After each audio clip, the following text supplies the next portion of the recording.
Welcome to TSAT. This is Eshwar Kumar. ఈ వీడియోలో మనం ఇంటర్నేషనల్ రిలేషన్స్లో భాగమైనటువంటి క్వాడ్ గురించి డిస్కస్ చేసుకోబోతున్నాం. సో క్వాడ్ దీని యొక్క ఫుల్ ఫామ్ చూసుకున్నట్లయితే quadrilateral security dialogue. So quadrilateral security dialogue, దీన్ని సింపుల్గా క్వాడ్ కూటమి అని పిలుస్తూ ఉన్నాం.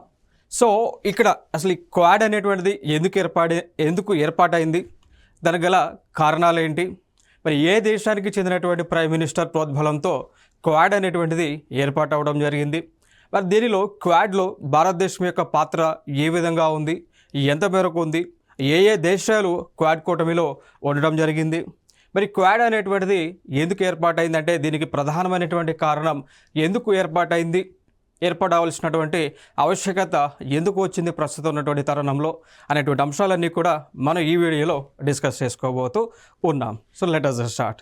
సో ముందుగా ఇక్కడ ఈ క్వాడ్ అనేటువంటి కూటమి ఏదైతే ఉందో, సో దీనిలో సభ్యులుగా ఉన్నటువంటి దేశాలు ఏమేమి ఉన్నాయి అనేటువంటిది మనం తెలుసుకోవాలి. సో ముందుగా చూసుకున్నట్లయితే ఈ క్వాడ్ అనేటువంటి కూటమిలో ఉన్నటువంటి దేశాల సంఖ్య 4 అండి. పేరులోనే ఉంది.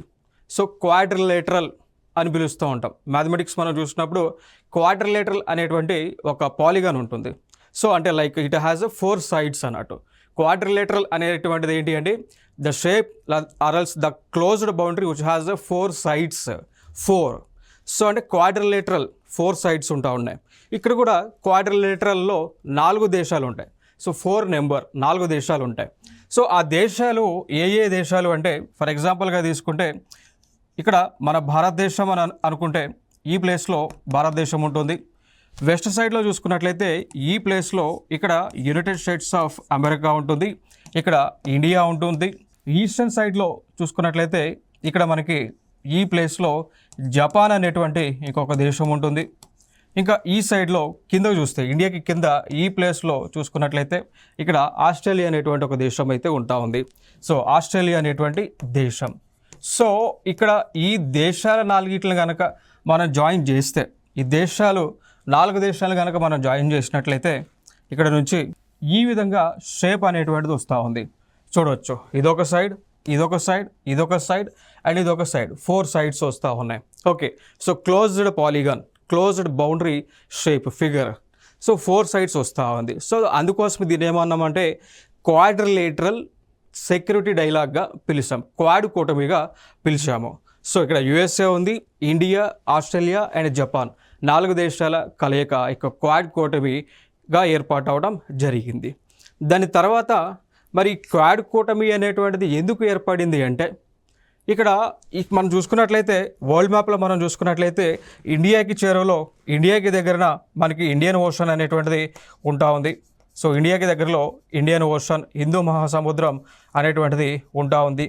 ఇంకా దాని తర్వాత చూసుకున్నట్లయితే జపాన్కి, ఆస్ట్రేలియాకి, ఇటుపక్క ఉన్నటువంటి యుఎస్ఏకి మధ్యలో ఈ ప్రాంతంలో పసిఫిక్ మహాసముద్రం. సో ప్రపంచంలోనే అతిపెద్ద మహాసముద్రం అయినటువంటి పసిఫిక్ మహాసముద్రం ఉంటా ఉంది. సో ఈ ప్లేస్లో, సో ఈ ప్లేస్ అంతా కూడా సో పసిఫిక్ మహాసముద్రం అయితే ఉంటుంది. సో ఇక్కడ కూడా పసిఫిక్ మహాసముద్రమే ఉంటా ఉంది, పసిఫిక్ ఓషన్గా పిలుస్తూ ఉంటాం. సో ఇక్కడ సో ఇండియన్ ఓషన్ పైన అదేవిధంగా పసిఫిక్ మహాసముద్రం పైన కంట్రోల్ చేయడానికి ఈ పసిఫిక్ సముద్రం నుంచి అదేవిధంగా హిందూ మహాసముద్రం నుంచి ఈ దేశాలకు రావాల్సినటువంటి హక్కులు ఏవైతే ఉన్నాయో, ఈ దేశాలకు రావాల్సినటువంటి రిసోర్సెస్ ఏవైతే ఉన్నాయో వాటిని పొందటానికే ఈ దేశాలన్నీ కలిసి ఒక కూటమిగా ఏర్పాటు అవడం జరిగింది అండి. మరి ఎందుకు ఏర్పాటైన ఈ దేశాలు మాత్రమే ఎందుకు ఒక కూటమిలాగా ఏర్పాటైనవి అంటే ఈ దేశాలపైన చైనా అనేటువంటి ఒక దేశం ఆధిపత్యాన్ని ప్రదర్శిస్తూ ఉంది అండి. సో ఇక్కడ మనం చూడవచ్చు పసిఫిక్ మహాసముద్రంలోనే సౌత్ చైనా సీ, సో దక్షిణ చైనా సముద్రం అనేటువంటిది ఉంటా ఉంది అండి. సో ఇక్కడ పసిఫిక్ ఓషన్ దగ్గరనే దక్షిణ చైనా సముద్రం, దీన్ని సౌత్ చైనా సీగా పిలుస్తూ ఉంటాం. సో ఈ సౌత్ చైనా సీ పైన పూర్తి ఆధిపత్యం అంతా కూడా చైనా దేశం ప్రదర్శిస్తూ ఉంది అండి. ఇంకొక అంశం ఏంటి అంటే ఈ దక్షిణ చైనా సముద్రం పైన పూర్తి ఆధిపత్యం చైనా ప్రదర్శిస్తూ ఉంది. ఇంకొక చెప్పుకోవాలి అంటే ఇక్కడ పసిఫిక్ మహాసముద్రాన్ని కూడా కంట్రోల్ చేసేటువంటి ఆలోచనల్లో చైనా చేస్తూ ఉంది. హిందూ మహాసముద్రాన్ని దానితో పాటు పసిఫిక్ సముద్రాన్ని కూడా కంట్రోల్ చేసేటువంటి ఆధిపత్యం చేసేటువంటి ఆలోచనలో చైనా దేశం కనిపిస్తూ ఉంది. సో అందుకోసం ఆ చైనా దేశాన్ని కట్టడి చేయడానికే ఈ దేశాలన్నీ కూడా 4 దేశాలన్నీ కూడా ఏకమవడం జరిగింది అండి. ఓకేనా. సో ఎందుకు ఈ క్వాడ్ అనేటువంటి కూటమి ఏర్పాటు అయింది అంటే చైనా దేశం ఏదైతే సౌత్ చైనా సీ పైన ఆధిపత్యాన్ని ప్రదర్శిస్తూ క్రమేపీ హిందూ మహాసముద్రం కావచ్చు, పసిఫిక్ మహాసముద్రం కావచ్చు, వీటిపైన ఆధిపత్యాన్ని ప్రదర్శిస్తున్నటువంటి సందర్భాన ఆ దేశాన్ని కట్టడి చేయడానికి ఈ దేశాలు వారి యొక్క హక్కులను పొందడానికే ఈ యొక్క క్వాడ్ అనేటువంటి కూటమిని ఏర్పాటు చేసుకోవడం జరిగింది. ఇది మెయిన్ ఎజెండా. సో ఉన్నటువంటి దేశాలు India, USA, Japan and Australia అయితే ఈ దేశాలు సభ్యులుగా ఉండడం జరిగింది. Main reason free, open and prosperous Indo Pacific region అండి. సో అంటే ఈ పసిఫిక్ మహాసముద్రం కానీ, హిందూ మహాసముద్రం కానీ, ఈ ప్రాంతాలలో ఎకనామిక్ అంశాలు, ఆర్థికపరమైనటువంటి అంశాలు, ట్రాన్స్పోర్టేషన్ రవాణాపరమైనటువంటి అంశాలు, ట్రేడ్ వ్యాపార సంబంధమైనటువంటి అంశాలు పైన వీళ్ళందరికీ కూడా యాక్సెస్ ఉండే విధంగా తగు చర్యలు తీసుకోవడానికి కూటమి అనేటువంటిది ఏర్పాటు అవ్వడం జరిగింది. ఇక దాని తర్వాత చూసుకున్నట్లయితే అసలు క్వాడ్ అనేటువంటి ఒక కూటమి ఏర్పాటు అవ్వాలి అని ముందుగా ప్రపోజల్ పెట్టినటువంటి వ్యక్తి జపాన్ దేశానికి చెందినటువంటి ప్రైమ్ మినిస్టర్ షింజో అబే గారు. సో షింజో అబే గారు 2007లోనే 2007వ సంవత్సరంలో ఆయన ప్రైమ్ మినిస్టర్గా జపాన్ దేశానికి ప్రధానమంత్రిగా ఉన్నటువంటి సమయంలో ఆయన క్వాడ్ అనేటువంటి కూటమి ఏర్పాటైతే ఆ దేశానికి రావాల్సినటువంటి, అదేవిధంగా మిగిలిన దేశాలకు రావాల్సినటువంటి హక్కులన్నీ కూడా వస్తాయనేటువంటి ఉద్దేశంతో ఆయన ప్రపోజల్ అనేటువంటిది పెట్టడం జరిగింది. ఇది ఒక ఇంపార్టెంట్ అంశం. ఇంకా దాని తర్వాత మాట్లాడుకున్నట్లయితే సో 2007లో ఆయన ప్రపోజల్ పెట్టారు. పెట్టిన వెంటనే అది ఆమోదం అయితే తెలపలేదు. ఈ దేశాలన్నీ కూడా ఆమోదం అయితే తెలపలేదు. దాని తర్వాత మళ్ళీ 2012లో సో 2012 డిసెంబర్లో మళ్ళీ జపాన్ దేశానికి చెందినటువంటి ప్రైమ్ మినిస్టర్ అయినటువంటి షింజో అబే గారు మళ్ళీ ప్రపోజల్ పెట్టారు అండి. సో అప్పుడు పెట్టినటువంటి ప్రపోజల్ ఏంటి అంటే డెమోక్రాటిక్ సెక్యూరిటీ డైమండ్ అనేటువంటిది ఏర్పాటు చేయాలి అని. ఏర్పాటు చేయాలి అని ఆయన ప్రపోజల్ పెట్టారు. సో మనం చూడవచ్చు ఇక్కడ ప్రపోజల్లో డెమోక్రాటిక్, ఇప్పుడు నేను ఏదైతే దేశాలు చెప్తా ఉన్నానో, ఫర్ ఎగ్జాంపుల్ ఇక్కడ ఉన్నటువంటి జపాన్ అనేటువంటి దేశం కానీ, ఆస్ట్రేలియా అనేటువంటి దేశం కానీ, యునైటెడ్ స్టేట్స్ ఆఫ్ అమెరికా అనేటువంటి దేశము కానీ, దాని తర్వాత మన భారతదేశము కానీ, ఈ 4 దేశాలు కూడా ఈ దేశాలలో ప్రజాస్వామ్యం, డెమోక్రసీ అనేటువంటిది ఉంటా ఉన్నది. సో ఈ 4 దేశాల్లో కూడా డెమోక్రసీ అనేటువంటిది, ప్రజాస్వామ్యం అనేటువంటిది ఉన్నటువంటి దేశాలు అన్నమాట. సో అందుకోసమే డెమోక్రటిక్ అనేటువంటి పదాన్ని వాడారు. దాని తర్వాత సెక్యూరిటీ అనేటువంటి పదాన్ని ఎందుకు వాడారు అంటే ఈ దేశాలకు సంబంధించినటువంటి భద్రతకు సంబంధించినటువంటి అంశాలు కాబట్టి సెక్యూరిటీ అనేటువంటి ఒక పదాన్ని వాడారు. ఇక దాని తర్వాత ఈ డైమండ్ అనేటువంటి పదాన్ని ఎందుకు వాడారు అంటే మనకి డైమండ్ షేప్ చూడొచ్చు. వజ్రం యొక్క ఆకారం ఏ విధంగా ఉంటుంది అంటే ఇంచుమించుగా రాంబస్, ఈ విధంగా డైమండ్ యొక్క ఆకారం అనేటువంటిది ఉంటా ఉంది, రాంబస్ యొక్క షేప్ అనమాట. సో ఈ దేశాలన్నింటినీ కూడా వరల్డ్ మ్యాప్లో, ఈ 4 దేశాలన్నింటినీ కూడా ప్రపంచ మ్యాప్లో మనం వాటిని ప్లాట్ చేస్తే ఆ దేశాలను మనం జాయిన్ చేస్తే వచ్చేటువంటి షేప్ కూడా, ఆకారం కూడా ఈ విధంగానే ఉంటుంది. సో డైమండ్ రూపంలో లేదా రాంబస్ రూపంలో ఈ విధంగా ఉంటుంది. సో అందుకోసమే ఆయన డెమోక్రటిక్ సెక్యూరిటీ డైలాగ్ అనేటువంటి పేరుని ప్రపోజ్ చేయడం జరిగింది 2012లో. ఎవరండి? జపాన్ దేశానికి చెందినటువంటి ప్రైమ్ మినిస్టర్ అయినటువంటి, అంటే ప్రజెంట్ ప్రైమ్ మినిస్టర్ కాదు, మాజీ ప్రైమ్ మినిస్టర్ అయినటువంటి షింజో అబే గారు ప్రపోజ్ చేశారు. మరి అది సక్సెస్ అయిందా అంటే అవలేదండి. సో 2012లో ప్రపోజ్ చేసింది కూడా ఫెయిల్ అవటం జరిగింది. సో ఈ దేశాలన్నీ కూడా ముందుకు రాలేదు. సో అందుకోసం అది ఫెయిల్ అవటం జరిగింది. ఇక దాని తర్వాత ఫైనల్గా మళ్ళీ 2017లో, అంటే 5 సంవత్సరాల తర్వాత నవంబర్ 2017లో మళ్ళీ అన్ని దేశాలు కలిసి మళ్ళీ జపాన్ దేశం యొక్క ప్రైమ్ మినిస్టర్ యొక్క అభ్యర్థన మేరకు మళ్ళీ 4 దేశాలు కలవడం జరిగింది. కలిసిన తర్వాత ఎప్పటి నుంచో ఈ 4 దేశాల కూటమి ఏర్పడాలి అని ఎప్పటి నుంచో ప్రపోజల్ ఉందో ఆ ప్రపోజల్ 2017లో 4 దేశాలు కూడా కలిసి కూర్చొని చర్చలు చేసుకొని సెట్ ఆఫ్ గైడ్లైన్స్ అనేటువంటివి ప్రిపేర్ చేసుకొని ఫైనల్గా క్వాడ్ అనేటువంటి ఒక కూటమిని వీరు ఏర్పాటు చేసుకోవటం జరిగింది అండి. అర్థమైందా? సో ఫైనల్గా ఈ క్వాడ్ అనేటువంటి కూటమిని ఏర్పాటు చేసుకోవటం జరిగింది. సో ఫైనల్గా 2017 నవంబర్లో జరిగినటువంటి చర్చలు ఈ 4 దేశాల మధ్య India, Japan, Australia, United states of America 4 దేశాల మధ్య జరిగినటువంటి చర్చల సారాంశంగా మనకి క్వాడ్ అనేటువంటి కూటమి ఏర్పాటు అవడం జరిగింది. ఇది ఇంపార్టెంట్ ఇన్ఫర్మేషన్ ఇక్కడ. సో మెయిన్ ఎజెండా ఇక్కడ ఏంటి అండి? ఈ క్వాడ్ అనేటువంటిది ఏర్పాటు అవడానికి గల కారణం మెయిన్ ఎజెండా ఏంటి? చైనాకి దేశానికి వ్యతిరేకంగా అంటే చైనా వారు ఈ 4 దేశాలకు సంబంధించినటువంటి హక్కులను పొందనీయకుండా అడ్డుకుంటా ఉన్నది. దక్షిణ సముద్రంలో కానీ, దక్షిణ చైనా సముద్రంలో కానీ, పసిఫిక్ రీజియన్లో కానీ, ఇండియన్ ఓషన్లో కానీ చైనా వాళ్ళు ఈ దేశాలకు వ్యతిరేకంగా అనేక కట్టడాలు నిర్మిస్తూ ఉన్నారు, పోర్ట్ ఏరియాలను డెవలప్ చేస్తూ ఉన్నారు. ఓకే, ఇవన్నీ కూడా ఈ 4 దేశాలకి సెక్యూరిటీ పరంగా, భద్రత పరంగా ముప్పు సంభవించేటువంటి అంశాలు. సో ఆ చైనాని కట్టడి చేయడానికే ఈ క్వాడ్ అనేటువంటి కూటమి ఈ 4 దేశాలు కలిసి ఏర్పాటు చేసుకోవడం జరిగింది. సో చూడవచ్చు మీరు 2017లో ఏర్పాటు చేశారు. సో దీనిలో మనకి చూసుకున్నట్లయితే ఆ టైంలో అమెరికా యొక్క ప్రెసిడెంట్ అయినటువంటి డొనాల్డ్ ట్రంప్ ఉన్నారు, India prime minister Narendra Modi ఉన్నారు, జపాన్ దేశం నుంచి షింజో అబే ఉన్నారు, దాని తర్వాత ఆస్ట్రేలియా నుంచి అల్బనీసా. సో 4 మెంబర్స్ అయితే ఉండటం జరిగింది. సో ఇక్కడ నుంచి క్వాడ్ అనేటువంటిది ఏర్పాటు అవ్వడం జరిగింది. సో మ్యాప్లో కనుక చూస్తే ఈ విధంగా మనకు ప్రాజెక్ట్ చేయవచ్చు.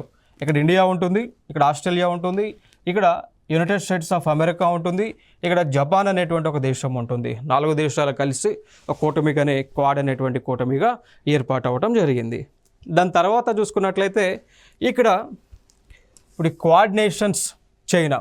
సో చైనాకి వ్యతిరేకంగా క్వాడ్ అనేటువంటి కూటమి ఏర్పాటు అవ్వడం జరిగింది.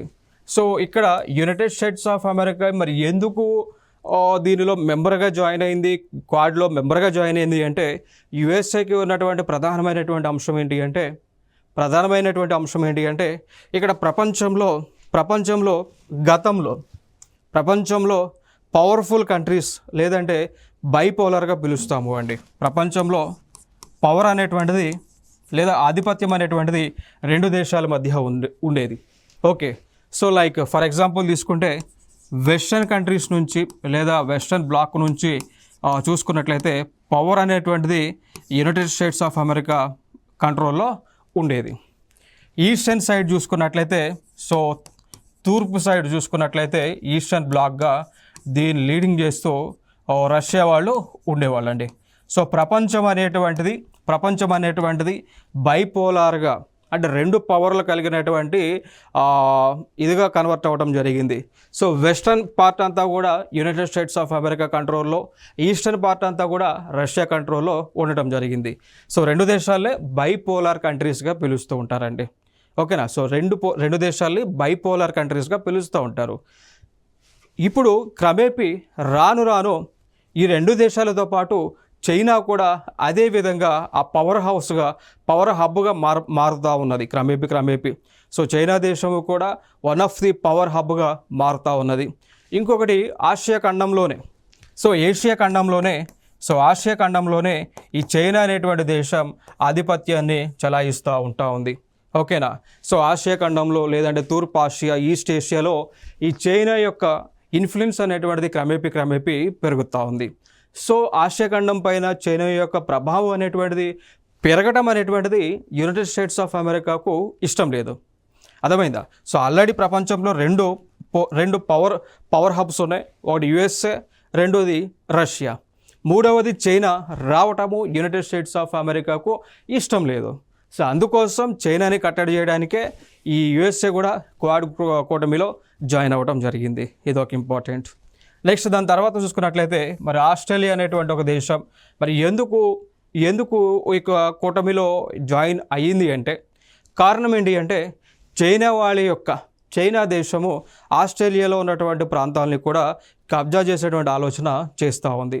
సో ఆస్ట్రేలియా దేశానికి చెందినటువంటి ల్యాండ్ పైన, భూమి పైన ఆ దేశంలో ఉన్నటువంటి వనరులు, ఇన్ఫ్రాస్ట్రక్చర్ పైన, మౌలిక వసతులపైన, పాలిటిక్స్, ఆ దేశంలో ఉన్నటువంటి రాజకీయాలపైన చైనా యొక్క ప్రభావం అనేటువంటిది గణనీయంగా పెరుగుతూ వస్తూ ఉన్నది. సో అందుకోసమే చైనా యొక్క ప్రభావాన్ని కట్టడి చేయడానికి ఈ ఆస్ట్రేలియా కూడా క్వాడ్ అనేటువంటి గ్రూప్లో జాయిన్ అవ్వడం జరిగింది. ఇది ఒక ఇంపార్టెంట్ ఇన్ఫర్మేషన్. ఇంకా దాని తర్వాత మనం చూసుకున్నట్లయితే మరి జపాన్ అనేటువంటి ఒక దేశము కూడా ఈ గ్రూప్లో జాయిన్ అవ్వటం జరిగింది. కారణం ఏంటి అంటే ఇక్కడ మనం ఏదైతే మాట్లాడుకున్నామో ఏం మాట్లాడుకున్నాం, దక్షిణ చైనా సముద్రం గురించి ఏమంటామండి, సౌత్ చైనా సీ అంటాం. సో దీనిపైన ఆధిపత్యం అనేటువంటిది క్రమేపీ చైనా యొక్క ఆధిపత్యం అనేటువంటిది పెరుగుతూ వస్తూ ఉన్నది. బట్ ఈ నీటిపైన, ఈ సముద్రం పైన, ఈ యొక్క వాటర్ పైన జపాన్ దేశానికి కూడా హక్కు అనేటువంటిది ఉంది. మరి ఈ వాటర్ పైన జపాన్ ఏదైతే హక్కు ఉందో దానిని వినియోగించుకోకుండా చైనా అడ్డుకుంటా ఉంది. సో అందుకోసమే జపాన్ దేశము కూడా క్వాడ్ అనేటువంటి కూటమిలో జాయిన్ అవ్వటం జరిగింది. ఇంకా దాని తర్వాత మనం చూసుకున్నట్లయితే మరి ఇండియా ఎందుకు జాయిన్ అయింది, ఇండియా క్వాడ్లో ఎందుకు జాయిన్ అయింది మనందరూ తెలుసు. ఎప్పటి నుంచో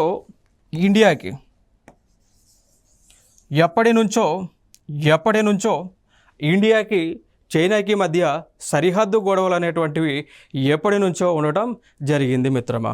మనందరికీ తెలుసు రెండు దేశాలకి కూడా ఈ ప్రాంతంలో మెక్మోహన్ లైన్ అనేటువంటి అంశానికి సంబంధించి సరిహద్దులు గొడవలు ఉండటం జరిగింది. ఈ ప్రాంతంలో లైన్ ఆఫ్ యాక్చువల్ కంట్రోల్ సంబంధించి సరిహద్దు గొడవలు ఉండటం జరిగింది. ఈ ప్రాంతంలో తవాంగ్ అనేటువంటి ప్లేస్ దగ్గర కూడా రెండు దేశాల మధ్య సరిహద్దు గొడవలు ఉండటం జరిగింది. దాని తర్వాత సిక్కింకి, భూటాన్కి, చైనాకి మధ్య ప్రాంతంలో ఉన్నటువంటి డోక్లాం అనేటువంటి ఒక వ్యాలీకి సంబంధించి, డోక్లాం అనేటువంటి ఒక లోయకు సంబంధించి కూడా ఈ యొక్క సరిహద్దు గొడవలు అనేటువంటి ఎప్పటి నుంచో కూడా రెండు దేశాల మధ్య ఉండటం జరిగింది. దాంతోపాటు అరుణాచల్ ప్రదేశ్ అనేటువంటి ఒక రాష్ట్రానికి సంబంధించి కూడా, సో అరుణాచల్ ప్రదేశ్ అనేటువంటి రాష్ట్రానికి సంబంధించి కూడా రెండు దేశాల మధ్య డిస్ప్యూట్స్ ఎప్పటి నుంచో కూడా ఉండటం జరిగింది. సో దానిని పురస్కరించుకొని చైనాని కట్టడి చేయాలి అంటే ఇండియా ఇంకొన్ని దేశాలతో కలిసి భాగస్వామ్యంగా ఉండాలి. అందుకోసమే ఇండియా కూడా క్వాడ్ అనేటువంటి కూటమిలో మెంబర్గా జాయిన్ అవ్వటం జరిగింది. నెక్స్ట్ అంశంగా చూసుకున్నట్లయితే మరి ఇండియా ఏదైతే క్వాడ్ కూటమిలో జాయిన్ అయిందో ఇండియాకి కలిగేటువంటి బెనిఫిట్స్ ఏంటి? మరి ఏదో ఒక బెనిఫిట్ ఉండాలి కదా, ఉత్తుపుణ్యానికి జాయిన్ అయితే కుదరదు కదా.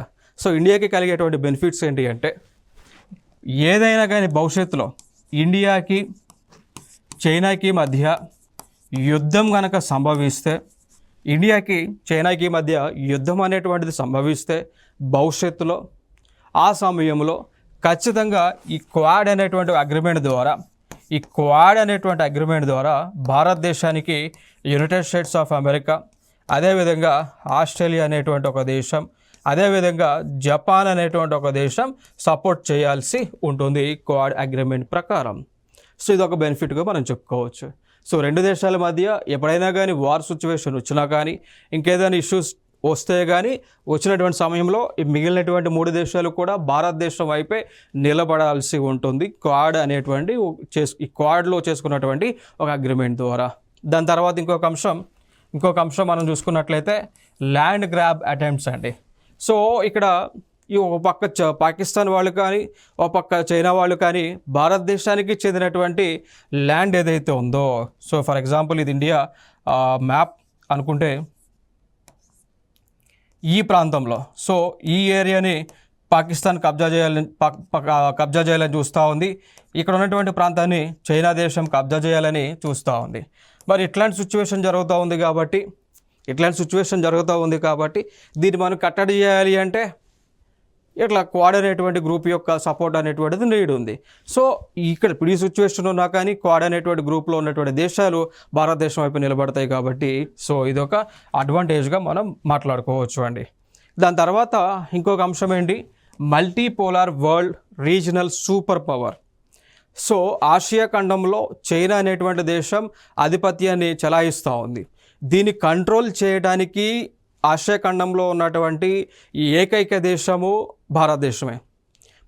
అమెరికా వాళ్ళు ఆలోచిస్తున్నటువంటి అంశం ఏంటి అంటే, ఆసియా ఖండంలో చైనా యొక్క ఆధిపత్యం పెరుగుతూ ఉంది క్రమేపీ.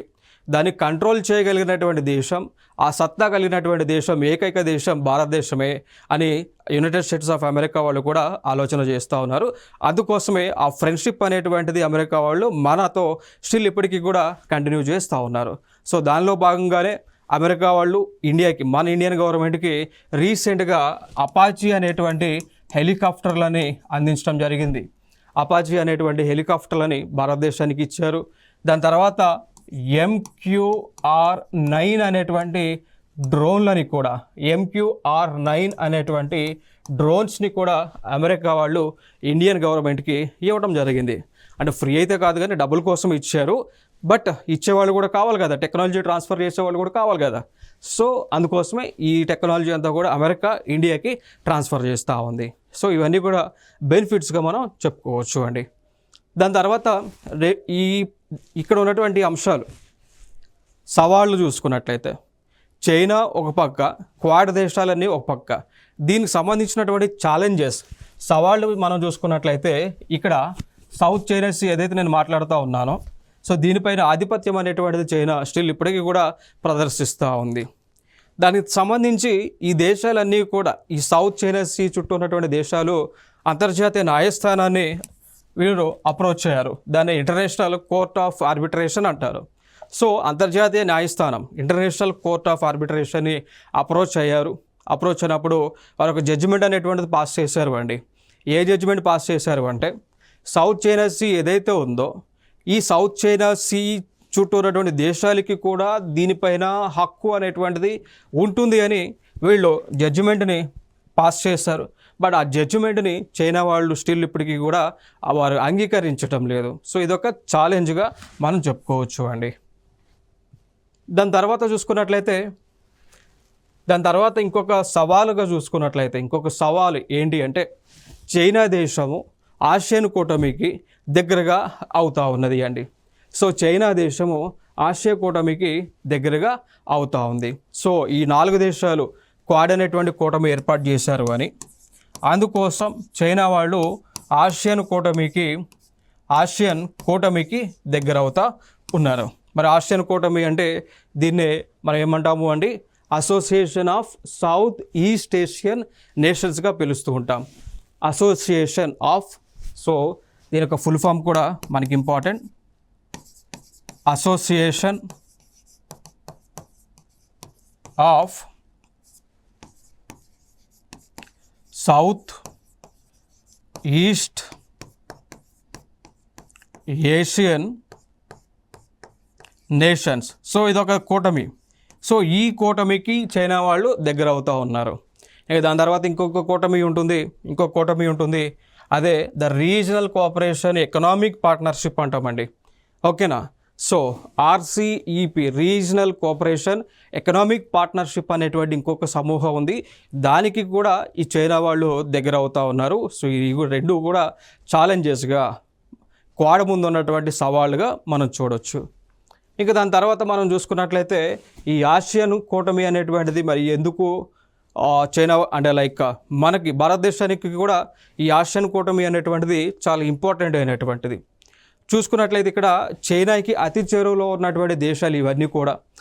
ఫర్ ఎగ్జాంపుల్గా తీసుకుంటే ఇక్కడ ఉన్నటువంటి మయన్మార్ అనేటువంటి దేశం, థాయిలాండ్ అనేటువంటి దేశం, సింగపూర్ కానీ, Malaysia, Cambodia, Philippines, Laos, Vietnam, Brunei, Indonesia, ఇవన్నీ కూడా ఈ దేశాలన్నింటినీ కూడా కలిపి association of South East Asian nations అనేటువంటి ఒక గ్రూప్ని ఏర్పాటు చేసుకున్నారు కదా.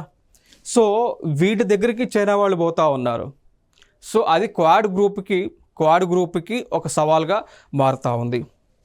నెక్స్ట్ అంశం, సో ఇంకొక అంశం చూసుకున్నట్లయితే ఎకనామిక్ పవర్ ఆఫ్ చైనా. ఇంకా రీసెంట్ జరిగినటువంటి అంశాలు ఏంటి అంటే, రీసెంట్గా మన న్యూస్లో ఉన్నటువంటి అంశాలు ఏంటి అంటే, ఈ క్వాడ్ అనేటువంటి కూటమి ఏదైతే చైనా దేశానికి వ్యతిరేకంగా ఏర్పాటైందో ఆ దేశానికి దగ్గరగానే ఆ దేశం దగ్గర నుంచే జపాన్ కానీ ఆస్ట్రేలియా లాంటి దేశాలు డబ్బుని అప్పు తెచ్చుకుంటా ఉన్నారు. సో ఇదొక సవాల్గా మనం మాట్లాడుకోవచ్చు అండి. ఇక దాని తర్వాత ఈ క్వాడ్కి సంబంధించినటువంటి సమిట్స్ చూస్తే మొట్టమొదటి సమిట్ క్వాడ్కి సంబంధించింది 2021లో జరిగింది. సో 2021 మార్చ్ 12న ఫస్ట్ క్వాడ్ సమిట్ అనేటువంటిది జరగడం జరిగింది. సో మార్చ్ 12, 2021 ఈ ఫస్ట్ క్వాడ్ సమిట్ అనేటువంటిది జరగడం జరిగింది. రెండవది మనం మాట్లాడుకున్నట్లయితే సెప్టెంబర్ 2021 యునైటెడ్ స్టేట్స్ ఆఫ్ అమెరికాలో జరిగింది మొట్టమొదటి క్వాడ్. మూడవది చూసుకున్నట్లయితే జపాన్ దేశంలో, నాలుగవది జపాన్లో, ఐదవది యునైటెడ్ స్టేట్స్ ఆఫ్ అమెరికాలో. సో సెప్టెంబర్ 21న క్వాడ్ అనేటువంటి సమిట్ యునైటెడ్ స్టేట్స్ ఆఫ్ అమెరికాలో జరిగింది, ఐదవది.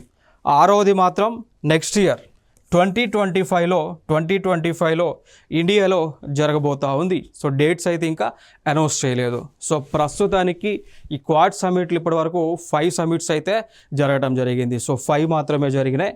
సో 6th ఇండియాలో జరగబోతూ ఉంది. So 6th summit very important.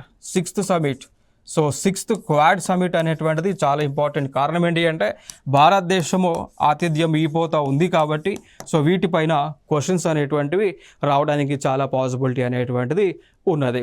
Even మొన్న రీసెంట్గా DGPSC వారు నిర్వహించినటువంటి ఎగ్జామ్స్లో కూడా కొన్ని క్వశ్చన్స్ అడిగారు క్వాడ్కి సంబంధించి. ఏమని క్వశ్చన్స్ అనేటువంటివి అడిగారు అంటే ఈ క్వాడ్కి సంబంధించినటువంటి అడిగినటువంటి క్వశ్చన్స్ ఏంటి అంటే ఈ క్రింది వానిలో ఏ దేశము క్వాడ్ సమూహంలో సభ్యునిగా ఉంది అనేటువంటి అంశాన్ని మొన్న రీసెంట్గా జరిగినటువంటి DGPSC ఎగ్జామ్స్లో ప్రిలిమ్స్లో అడగటం జరిగింది. ఓకేనా? సో మనకు గుర్తుపెట్టుకోగలం 4 దేశాలు. సో క్వాడ్లో ఉన్నటువంటి దేశాలు భారతదేశంతో పాటు జపాన్ అనేటువంటి ఒక దేశం, ఆస్ట్రేలియా అనేటువంటి ఒక దేశం, యునైటెడ్ స్టేట్స్ ఆఫ్ అమెరికా అనేటువంటి దేశం. ఇక ఫ్యూచర్లో అడగడానికి స్కోప్ ఉన్నటువంటి ఏరియాస్ చూసుకున్నట్లయితే క్వాడ్ అనేటువంటి సమిట్ అంటే నెక్స్ట్ 2025కి ఏ దేశం ఆతిథ్యం ఇవ్వబోతా ఉన్నది అనేటువంటిది ఇక్కడ ఇంపార్టెంట్. సో భారతదేశం ఆతిథ్యం ఇవ్వబోతా ఉన్నది అండి. ఓకే, సో చూడవచ్చు ఇక్కడ.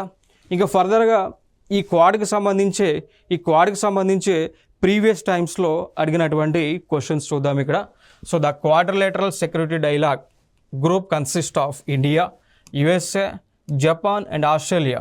Okay, so among the following, what is the common among all the quad countries అండి? సో ఇక్కడ ఏమన్నారు అంటే క్వాడ్ సమూహంలో భారతదేశము, USA, జపాన్ మరియు ఆస్ట్రేలియా ఉన్నాయి.